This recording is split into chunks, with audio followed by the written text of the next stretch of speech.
Good morning, everybody, and welcome to Coffee Talk. Grab your coffee, sit down for a few minutes, and let's talk about something that I think a lot of people deal with, but not a lot of people want to discuss.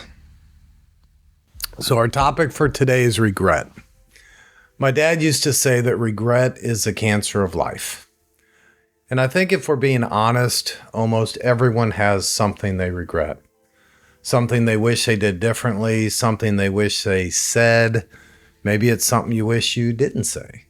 A decision they wish they could go back and change. And the scary part about regret is that it doesn't really show up right away.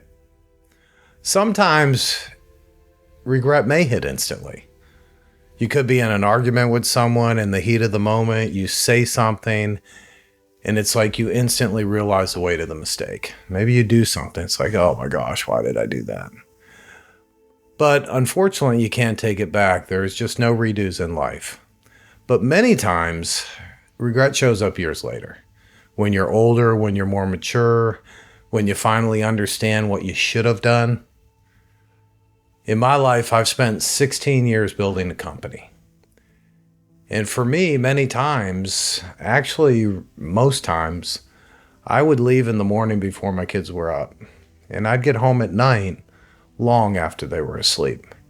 My decision to do that was I wanted to build a better life for my family. And I made that decision based on what I knew at the time. In hindsight, I missed a lot when my kids were young. And I do regret that. For those of you who are workaholics and chasing that career, you're never going to lay on your deathbed and wish you spent more time at the office. It's just not going to happen. And likewise, I've never seen a U-Haul truck following a hearse. So then we sit there and we think, well, if only I knew then what I know now. And that's the age-old thing in life. I can't tell you how many times I've heard that, and I've said it myself. But here's the problem with regret. Regret is a game you can never win because you're judging your past self with your current knowledge.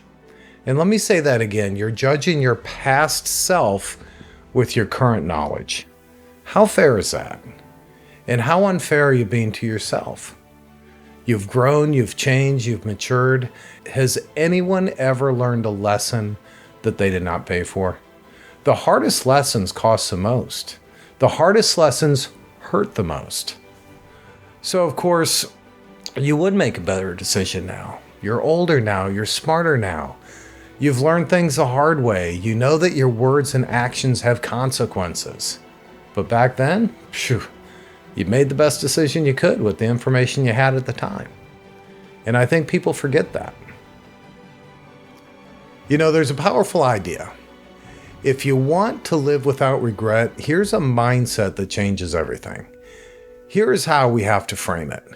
Make the best decision you can with the information you have, and then make peace with that. Many times this may require you having to forgive yourself. Not every decision is going to be perfect. Not every choice is going to work out. Sometimes you're going to trust the wrong person. Sometimes you're going to miss an opportunity. Sometimes you're going to mess up. It's just going to happen. That's life. But regret comes from feeling like I knew better and I did it anyway. So if you want to avoid regret, the goal isn't to be perfect. The goal is to be honest with yourself when you make decisions. I mentioned earlier I started a business many years ago. And it was the hardest thing I've ever done. It was a lot of blood, sweat, and tears. We started a company at the worst possible time, and we were severely underfunded. And I was running this business, and as I said earlier, you know, I would leave in the morning before my kids were up. I'd get home long after they were asleep at night. And there's times I just question, like, what am I doing here? Why am I doing this? I could go get a job in corporate America, make great money. Why am I doing this? And I knew why I was there because I know God directed me to do that. He opened that door. But I had to struggle through it. But I remember one day in particular that I was in the showroom and there was this young girl, 23 years old, single mother, and she had been to the store 3 times, and I could tell that she had a really hard life. I remember her walking up to me that day. She goes, Tim, if you were going to give a kid like me advice, if you were going to give a young person advice, what would you say to them? And I remember thinking about it for a minute, and I says, you know what? I said, probably the best thing I could say to you is that when you make decisions that will leave no regret. I was floored by her asking me that, and if I'm being really transparent about it, I was pretty much in tears because I was struggling so hard with why am I here? Why am I running this business? Why am I doing it? But it's all about helping people, which is why we do these videos. And so there's times in this stuff where we get caught up in this regret, but there's a reason for that too. So I guess I want to put it this way. Most people don't regret the things they tried and failed at. What they regret is the things they never tried at all, right? They regret not asking that person out. They regret not starting the business, not making the video, not chasing the opportunity, not saying how they felt, not standing up for themselves, not taking the risk. Failure hurts, embarrassment hurts, but regret lasts a lot longer. There's a quote I once heard that stuck with me, and it goes like this. In 5 years, you'll be more disappointed by the things you didn't do than the things you did. And I think that's true. Because when you try and fail, at least you get a story. At least you get experience. You get stronger. At least you know what happens. When you don't try, you spend the rest of your life wondering what would have happened. And what if is a very heavy thing to carry. The what ifs of life suck, right? So if I could give one piece of advice on this Monday morning, it would be this.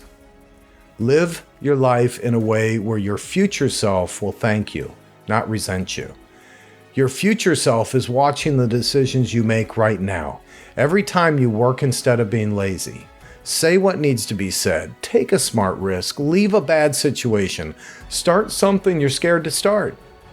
Learn something instead of wasting time.